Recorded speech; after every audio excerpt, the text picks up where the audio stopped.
Lombo armamos ayer, ¿no? Dios mío. ¿Viste? Y cuando discutimos un poco sale en todos lados. Salieron en todos lados. Pelense de nuevo, que garpa. ¿Podemos plantear otra pelea? Tenemos que hacer una pelea en el barro. Pero ¿Quién? Postre vigilante con dulce de membrillo o dulce de batata. Ah, bueno, es una discusión. Vale. ¿Vos qué preferís? Acá está dividido. Dulce de membrillo o de batata, prefiero de membrillo. ¿Viste? Ah, Ese- entonces sos de la Federal. Perdón, no, de la provincia. De la bonaerense. Ah, soy poliproví, ¿sí? Ay, no sabía eso. Jorge era de Sarandí, era de Sarandí, Jorge. Claro. Igual de Sarandí, El claro. postre vigilante de Sí. batata es de la Federal. Ah, mira, Y el ¿y eso de dónde membrillo salió? Es de la bonaerense. No sé de dónde Y cuando salió. te haces No uno sé. y uno, yo me hago uno y uno. Es uno de la Son Federal fuerzas y uno de la conjuntas. bonaerense. No me decido, entonces me hago uno de batata. Fuerzas conjuntas. No va con batata, no va. Es No, con sí. membrillo. No va. Es con membrillo. No, Es con membrillo, La claro. cremosidad del No, queso con no, la acidez del membrillo. Es más, te voy a combina. decir una cosa. Yo creo que va con batata marmolado. Es atómico ese. horrible. No, horrible no.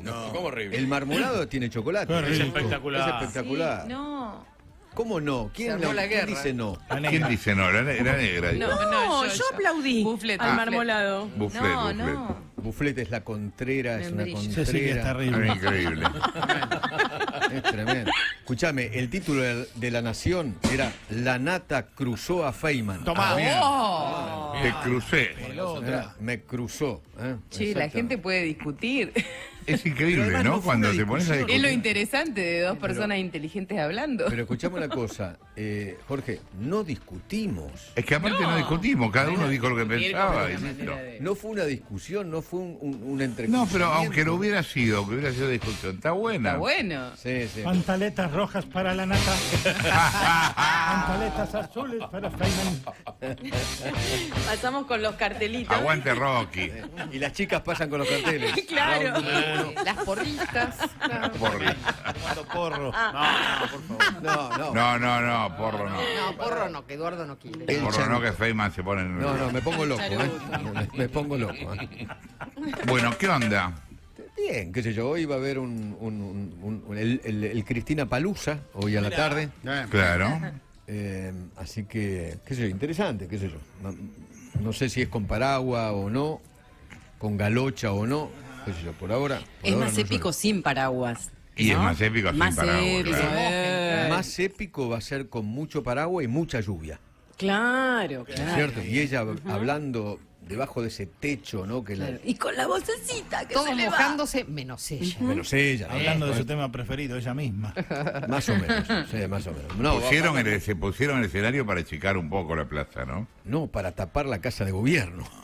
También para tapar la casa de gobierno, las dos cosas. Un escenario para 30 personas, una cosa muy, muy impresionante. Mucha gente, sí. Los Rolling Stones. No, una cosa Y ahí muy, van a muy, estar. muy, muy Mick impresionante. Jagger y... Sí.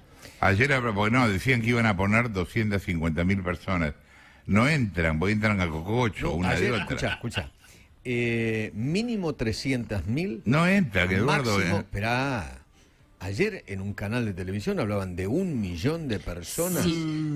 Nah, buah, está Yo bien. vi 500.000. No llegué al millón, pero Bueno, vi Pero 500.000. es que no, hay un problema físico, que en un lugar entran tanta gente y no entran más. En la No, Plaza de pero- Mayo entran Está 75.000 bien, personas. pero no es solamente la Plaza de Mayo. Es la Diagonal Más Norte, más las laterales, Claro, claro. Avenida de Mayo. ¿Llegará al obelisco? Y Diagonal pero si es Sur. 1 millón de personas, tiene que llegar a Tigre la fila. No al obelisco. Hay gente de acá a Tigre. Sí, El pero tema ayer- que van a ganar la calle con los micros. Micro en la Avenida Independencia, Avenida Claro. San Juan, Avenida Belgrano, Paseo Colón. Dicen que Alem. van a traer más de 300.000, de 300 micros de todo el país. Porque dicen, ayer los medios kirchneristas hablaban de multitudes vendrán de todo el país en una Bien. jornada memorable. Cuánta gente que no labura, ¿no? ¿Por la patria? No, pero hoy es No, hoy es feriado, está No, bien. que quieren hacerle creer a la gente que los que vengan vienen por su propia voluntad, Sí, porque, claro. porque la quieren ver a Cristina. No. Y bueno. Ellos van a plantear que hace 20 años renació la patria con Néstor. Claro. Perdóneme, usted es una persona informada, Feynman. Yo quiero ir al acto oficial del Estado argentino que hace todos los 25 de mayo No normalmente. no hay. ¿No puedo ir a ningún lado? No hay. ¿Cómo hago? A menos que quiera ir al TD una hora dentro de un rato. Ponele el Te Deum, claro. O al colegio de mi nieto. Eso es lo más oficial. El colegio de mi nieto podría ser también. Eso fue ayer, seguramente. Fue ayer, sí. Ya estoy cagado. No, está jodido. No, al Te Deum anda. Fíjate, sí. ¿Me dejan entrar? Sí, ¿cómo te deja entrar? ¿Con el gorrito y todo? Con gorrito y todo, con kipá y todo. Sí, Entre. cómo no. Bueno, 25 de mayo. Sí, señor. What the 213 fuck, años. para decirlo con términos argentinos. ¿Qué pasó? ¿Qué pasó? Hablemos con un historiador, Daniel Balmaceda. ¿Cómo andas, Daniel? Acá, Feynman y Granata. Hola Eduardo y Jorge, un abrazo para ustedes. ¿Qué tal? Bueno, contanos, Muy bien. ¿qué pasó el 25 de mayo? El 25 era la consecuencia de toda una semana ya de cabildeos, de reuniones, de presiones, porque tuvimos varias plazas. Digamos que la plaza del 25, en todo caso, fue la última, pero ya habíamos empezado con las plazas el 21, pidiendo el cabildo abierto del 22. En el mismo cabildo abierto del 22 hubo una plaza también que metió presión, el 23 y el 24 también.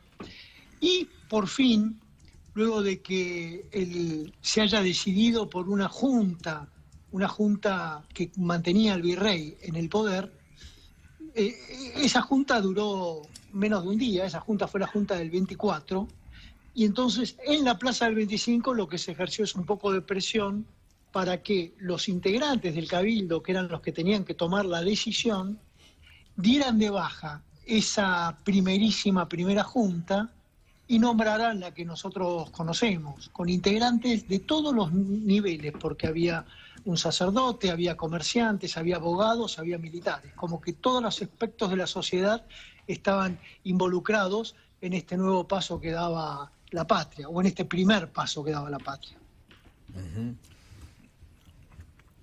¿Cómo, por qué nos enseñan que el país tuvo 2 fechas de independencia, como si esta hubiera sido una fecha de independencia?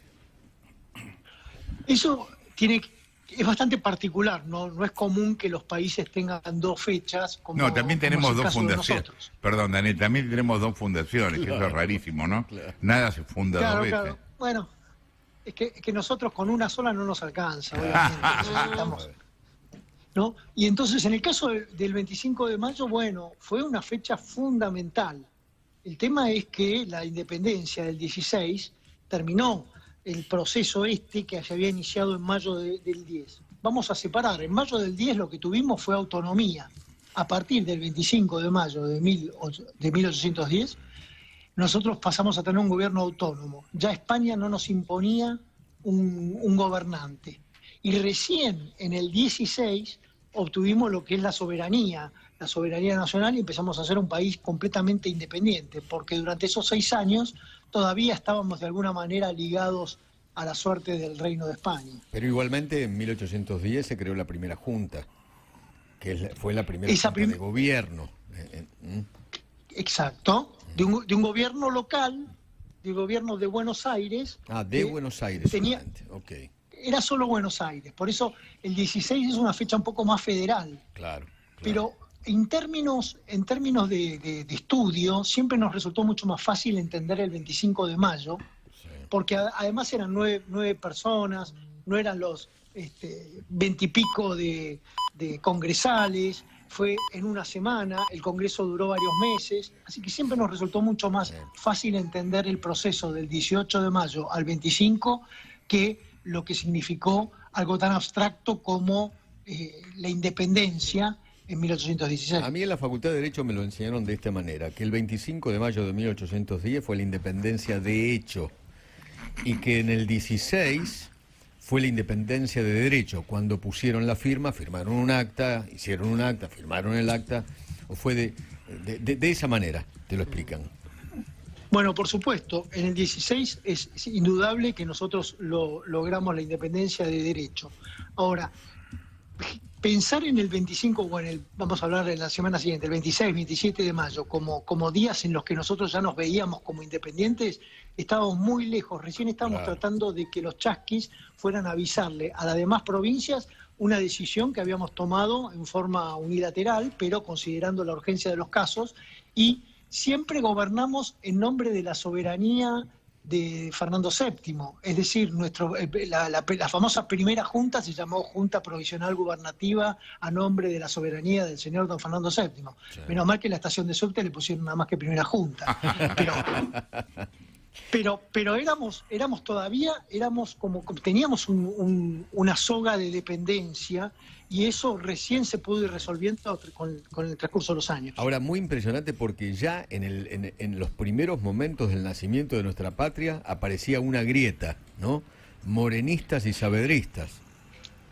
Y sí, yo te diría que eran más que grietas, fisuras, porque evidentemente en ese momento estábamos empezando a conformar las instituciones de nuestra patria. Entonces estaba todo por hacerse, estábamos en los cimientos y era natural que hubiera distintas posiciones, sobre todo teniendo en cuenta que llevábamos ya más de 200 años con un sistema que bien o mal era el sistema que se conocía. Entonces empezar a transitar un cambio para muchos era algo muy extraño. Te diría que los mayores todavía no terminaban de entender, inclusive justamente los más fogosos de la Junta eran los más jóvenes, ¿no? Los de 20 y pico, los de 30. Vos sabés que hay, bueno, muchos mitos alrededor del 25 de mayo, que estaría bueno capaz aclararlos. Primero, que fue popular. Claro. ¿Fue popular? Claro. El tema es que nosotros teníamos una ciudad con entre 30.000 y 40.000 habitantes, y los vecinos, los considerados vecinos, eran un grupo muy minoritario. Por lo tanto, cuando hablamos de gente en la plaza, de la participación del pueblo, el pueblo estaba conformado por los que eran propietarios, por los que integraban la sociedad, e inclusive hasta los comerciantes quedaban afuera de ese grupo. Por lo tanto, el término de pueblo de 1810 no tiene nada que ver con el término de pueblo de 1945. Claro, porque hay que entender que era otra cosa. Claro. Porque en el colegio nos explican justamente, o nos cuentan que había una multitud. Bueno, el pueblo quiere saber de qué se trata, ¿te acordás? ¿Esa frase es cierta? Bueno, ahí hay un par de temas. Lo primero es que multitud jamás hubo, porque la plaza, justamente lo que se sabe del 25 de mayo, del viernes 25 de mayo, es que llovía, y eso dificultó muchísimo la asistencia de gente a la plaza. Vos el día que llovía en esa Buenos Aires toda embarrada, prácticamente no salías, cancelabas todo. Claro. Y eso lo complicó a Beruti, que quería juntar juventud y que no le venían a la plaza porque llovía. Respecto de la frase, en realidad la frase era la siguiente. Era más o menos el mediodía, en el piso alto, en la planta alta del Cabildo, estaban deliberando los miembros del Cabildo sin tomar las decisiones, y trataban temas que no se sabía qué qué temas estaban tratando.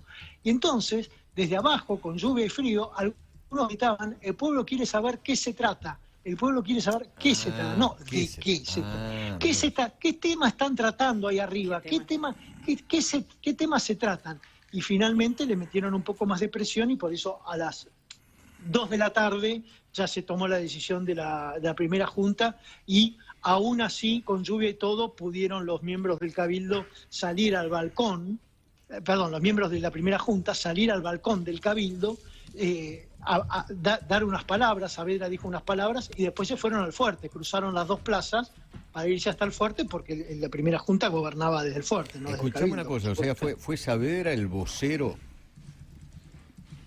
No, en realidad fue un grupo conformado por Saavedra, Ascuénaga y Viamonte. Es decir, el grupo militar. Belgrano se sumó también después, también como militar, que fueron los que se entrevistaron con el virrey, porque el virrey lo que quería saber era si las fuerzas militares lo apoyaban a él en su decisión de no convocar a ningún cabildo abierto, de no cambiar nada. Y ahí es donde se enteró, por los jefes militares que fueron a entrevistarlo al fuerte, que no tenían el apoyo militar y que tenía que llevar adelante el cabildo abierto y empezar con toda esa semana de tanta efervescencia. Otro de los mitos es el paraguas de Mariano Moreno, que él habría dicho algo así como que él no le tenía miedo a la lluvia, y entonces voy igual con el paraguas. ¿Es cierto eso? Bueno, mira, en realidad los miembros de la Junta el 25 de mayo estaban reunidos en la casa de Ascuénaga, que vivía a un costado de la plaza. Entonces desde ahí estaban esperando a ver qué novedades, ¿no? Así que ellos estaban protegidos de la lluvia y no tuvieron ninguna reacción frente a eso. Había paraguas en aquel tiempo, pero eran paraguas de un diámetro muy menor a los actuales y además funcionaban también como sombrillas. Claro. Y no eran impermeables. Por lo tanto, había, de hecho, en el Museo Histórico Nacional, que les llama, vos podés ver el paraguas de Saavedra, con su nombre en el mango, etcétera, y con el año 1810. Así que paraguas había, pero era como un elemento más de lujo y que la verdad es que en la lluvia no tenía mucho resultado, salvo que te mojes un poco menos. ¿Qué fue la jabonería de Vieites? Bueno, las reuniones de los patriotas se tenían que hacer en lugares escondidas, ¿no? De tratar de no ser advertidos. Y las primeras reuniones eran muy cerca de la actual Plaza de Mayo. Y entonces decidieron alejarse e irse a la casa de Nicolás Rodríguez Peña. De hecho, la casa Rodríguez Peña quedaba a 7 cuadras de la plaza y con eso ya estabas un poco más lejos del tumulto, ¿no? Entonces, allí, por ejemplo, caían con fuentes con dulces y cosas como para tener la mesa siempre algo para picar y ahí se reunieron. También se reunieron en la quinta de Rodríguez Peña, que era a 1 cuadra de Callao y Santa Fe. Ahí ya mucho más alejado. Y el Vos tercer pensás que estás hablando de una quinta ahí acá nomás, digamos. Claro, ya era zona, ya te habías... Ya era zona de quintas, bien alejada. Claro. Eran las afueras. Zona de quintas y de poco tránsito y tampoco muy familiar para andar paseándose de noche. Así que la quinta tuvo también un epicentro de reuniones, la casa de Rodríguez Peña, y el tercer lugar es la jabonería de Vieites, que no era de Vieites, también era Rodríguez Peña. El dueño de la jabonería de Vieites, señores, era Nicolás Rodríguez Peña. El que trabajaba en la jabonería era de Rodríguez Vieites. Peña era Hipólito Vieites, y por eso era conocida en el pueblo, en Buenos Aires, era conocida como la jabonería de Vieites. Vieites era un hombre de la política también y de mucho peso, pero la jabonería de Vieites famosa, en realidad, era igual que la casa y la quinta, eran de Rodríguez Peña. ¿Por qué no recordás el papel que jugaron, el rol que tuvieron French y Beruti? Bueno, French era el superior de Beruti y ellos dos eran los militares jóvenes que lo que lograron fue, primero, que cada vez que necesitaban gente en la plaza, ellos eran los que llevaban la gente. Eran los militantes de hoy, digamos. Puntero. Eran los cabecillas claro. de la militancia de aquel tiempo. Claro. Además, en el Cabildo del 22, se tomaron las decisiones más importantes y fue la reunión con los principales vecinos, pero vos, si eras un principal vecino y en realidad apoyabas a los realistas, era muy probable que al llegar a la puerta de Cabildo te encuentres con los hombres de French y de Beruti y que te dijeran, no, usted no pasa, y la verdad es que pegabas media vuelta y te ibas, porque la cosa se podía poner pesada. Eso te quería preguntar, Daniel, ¿hubo violencia en algún momento? No hubo digamos que los momentos que se supo que hubo violencia fueron, por ejemplo, en el Cabildo del 22, cuando había algunos discursos contrarios a los deseos de los patriotas, se agitaba una galera desde el balcón del Cabildo y los de afuera gritaban a favor y en contra del que hablaba, pero adentro también hubo escupitajos y algunos empujones. ¿Quién? De esto se quejaron los realistas, de que cada vez que querían hablar los escupían, los maltrataban. Eso fue en el Cabildo del 22, y claro, en el cuadro nosotros los vemos a todos muy ceremoniosos, pero parece que la cosa se puso un poquito más intensa. ¿Pero quiénes? ¿Entre quiénes y quiénes? ¿Entre quiénes y quiénes? Los realistas en general, los patriotas. Claro. Los jóvenes de la juventud patriota, vamos a llamarla de esa manera, la juventud patriota era la que estaba un poco más exaltada y era aquellos a los que... La que quería la independencia, claro. La que quería generar el cambio, exacto. Claro, y los claro. mayores eran los más conservadores. Claro. Ahora, esto se vio mucho más claro y en una forma mucho más violenta a la semana siguiente, cuando uno de los miembros de lo que sería la Corte Suprema, vamos a llamarlo de esa manera, la Corte Suprema de aquel tiempo, todos realistas y por supuesto adeptos al rey y al virrey, uno de ellos recibió una paliza en la calle de un grupo de jóvenes que realmente lo asustó al hombre, y se llamó solfa-verutina lo que recibió, o sea, una paliza. Una dedicatoria de Beruti y sus muchachos. Mirá vos. Así que esos momentos de violencia se vivieron en los días posteriores. Claro. Y hasta obligaron a Cisneros, porque en un momento lo llamaron a Cisneros al fuerte, la primera junta, para reunirse con él. La realidad es que lo subieron a un barco, no volvió a la casa. Llegó al fuerte, le dijeron, queda usted detenido, lo subieron a un barco y lo mandaron a las Canarias. Entonces es mentira lo que nos enseñaron en el colegio, que la revolución fue pacífica. No hubo batalla, pero sí fue violenta. No. Pacífica en el sentido justamente de que en ese momento no se libró ninguna batalla, pero las acciones violentas las vivieron a diario durante esos días, por supuesto. Yo te preguntaba lo de la violencia porque, por ejemplo, Moreno andaba armado.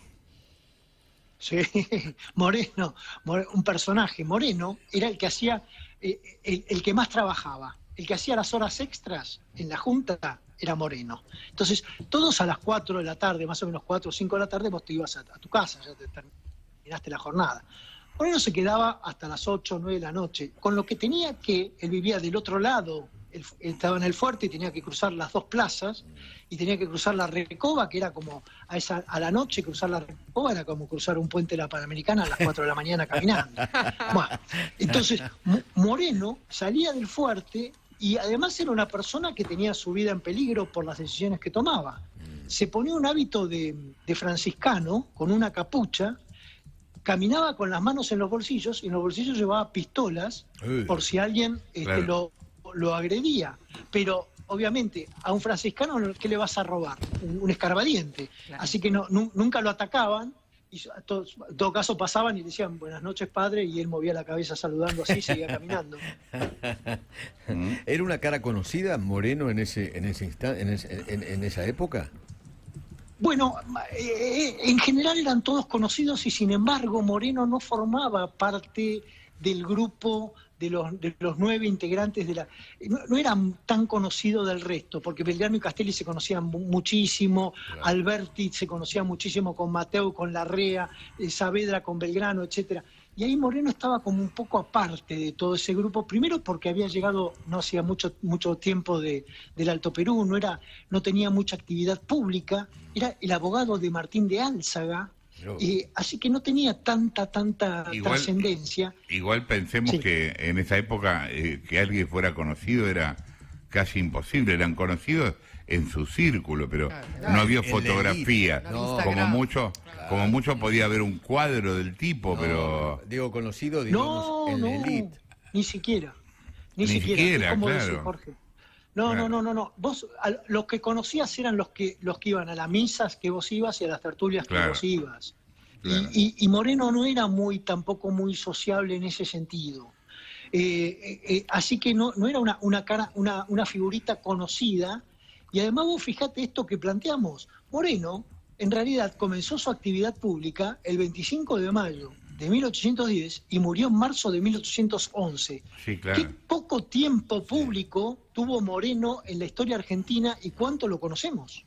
Sí. ¿Cómo influyó? Sí, claro. ¿A Mariano Moreno lo mandaron a matar arriba del barco? Bueno, la viuda, Guadalupe Cuenca, lo que pasó fue que cuando Moreno partió, recibió en su casa un paquete con un abanico negro, con guantes negros de luto, y entonces se consideró lo que hoy llamaríamos una señal mafiosa, porque no tenía ningún sentido que recibiera ese anónimo, y en el barco iban un hermano de Moreno y de Tomás Guido, que iba como secretario, y ambos sospecharon muchísimo de un medicamento que un emético, ¿no? Ofrecieron a Moreno el día anterior. Claro. Así que eso generó la gran sospecha y por supuesto no hubo ningún tipo de análisis posible porque envolvieron el cuerpo en la bandera inglesa porque era un barco inglés y lo tiraron al mar, ¿no? Claro. Porque muchos le echan la culpa a Saavedra de eso. Bueno, exactamente, porque en ese momento las diferencias con los saavedristas, entre saavedristas y morenistas era demasiado fuerte y justamente la única posibilidad de calmar ese enfrentamiento que había entre ellos dos fue alejar a Moreno y lo enviaron con una misión diplomática. Ya que hablamos de Moreno, Daniel, ¿qué fue el plan de operaciones? El plan de operaciones de Moreno era el sistema por el cual vos podías, o sea, un trabajo escrito cuya autoría todavía está discutida, no se sabe bien si le pertenecía a Moreno o no, pero lo que te mostraba era como un manual de acciones para llevar adelante la revolución. ¿Qué tenías que hacer? Entre los puntos más curiosos era el manejo de la manipulación de la Gaceta de Buenos Aires. Decía el manual, cuando había un triunfo había que imprimir más ejemplares y cuando había una derrota menos ejemplares. Y de esa manera se enteraban menos, ¿no? Es decir, como era la manipulación de la opinión pública en ese momento, ¿no? Tal cual. Claro, sí, definitivamente, porque se consideraba que estábamos en una guerra y que había que hacer por todos los medios tratar de torcer la voluntad o el pensamiento de cada uno de los habitantes del territorio. Es curioso ahí porque nosotros tenemos a Moreno como un adalid de la libertad de prensa y en verdad, si vos lees en aquel momento los periódicos, es todo lo contrario. O sea, Moreno avala la censura de prensa, avala todo porque el tipo está consciente de que hay una revolución y que acá no había nada que discutir. O sea, que los que estaban y los que no adentro, ¿me entendés? Bueno, operaciones y relatos, ¿no? Exactamente. Bueno, lo que llamaríamos el relato. El relato. Se cortó. También vos lo podías contrastar con la Gaceta de Lima, que era justamente la contracara.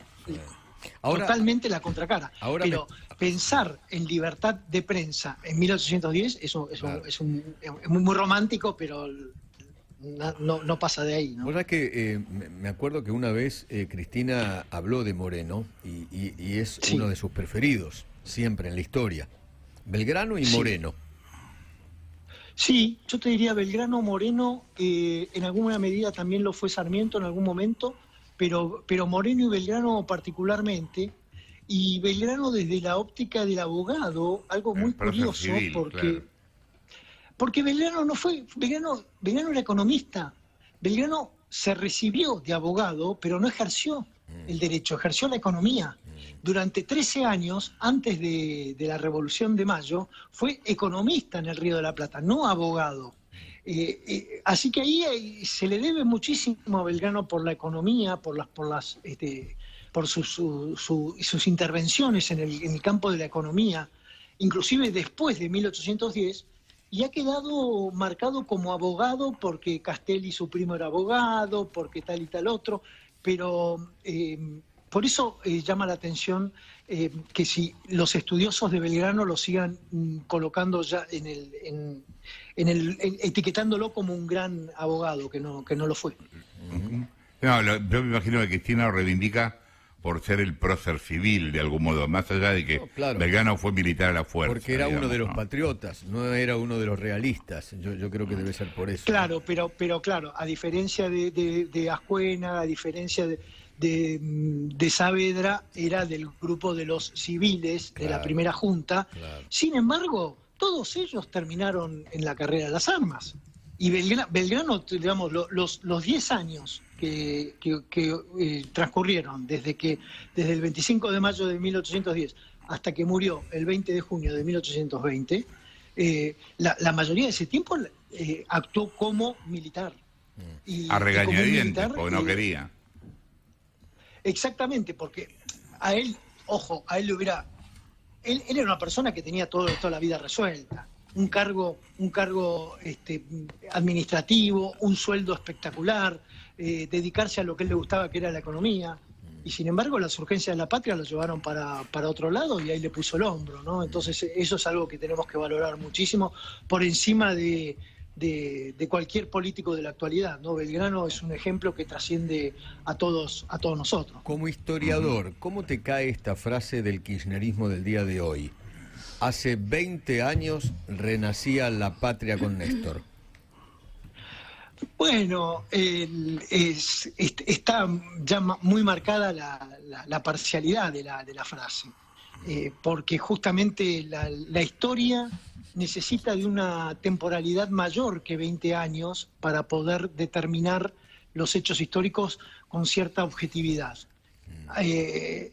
Para el historiador es una miopía pensar en hechos tan cercanos y tratar de dilucidarlos con el lente de la historia, porque estamos involucrados.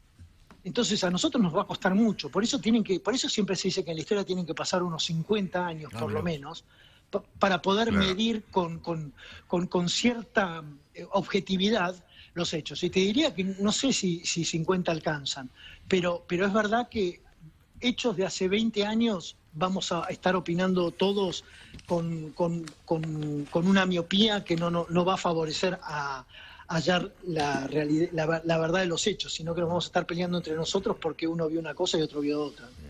Daniel, cuando a vos te enseñaron en el colegio el 25 de mayo y hoy, que conoces muchísimo más, ¿en qué cambió tu visión de la fecha? Y para mí la fecha era como ¿viste? Un almanaque que le ponía 18 tal cosa, el 19 tal, 20, 21...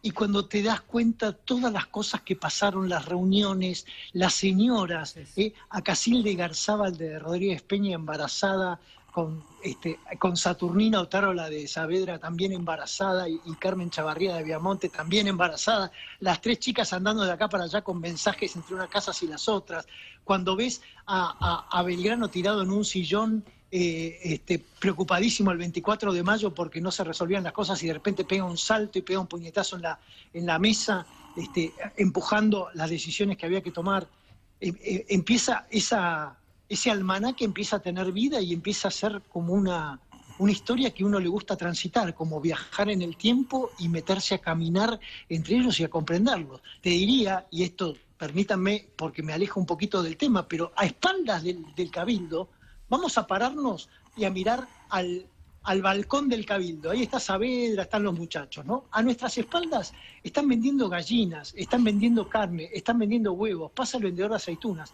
El mercado que había en el centro de la plaza le daba una vida maravillosa. Y todo eso, por supuesto, se pierde porque en el cuadro el pintor miró para un lado, por supuesto. Claro. Por eso, cuando vas construyendo cómo era aquella Buenos Aires y los vecinos y la vida cotidiana, el 25 de mayo toma mucho más color y es mucho más emocionante.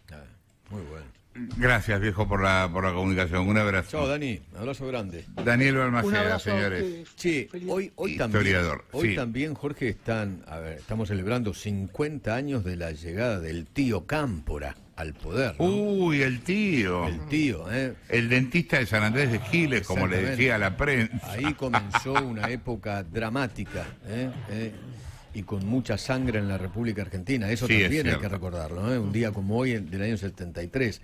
Una paradoja también, porque el tipo era conservador, Cámpora, digamos, venía del Partido Conservador. Que terminó traicionando a Perón, ¿no? Acordate que un día como hoy también se liberaban infinidad de presos, ¿no? Sí, la claro. Cárcel de Devoto, con el Bebe Rigui. 1000 y pico creo que habían sido, una cosa así. Tenía 34 años el Bebe Rigui en ese momento, ministro del Interior, y el mismo día de la asunción del tío libera a los presos, ¿no? Había un caos. Por ejemplo, hoy cuenta el Tata Joffre en Infobae que había caos y la bandera del ERP en el mástil de la Plaza de Mayo. Trepado en un árbol, fui testigo de la asunción de Cámpora. Buenísima esa nota. El Tata Joffre, buenísima la nota.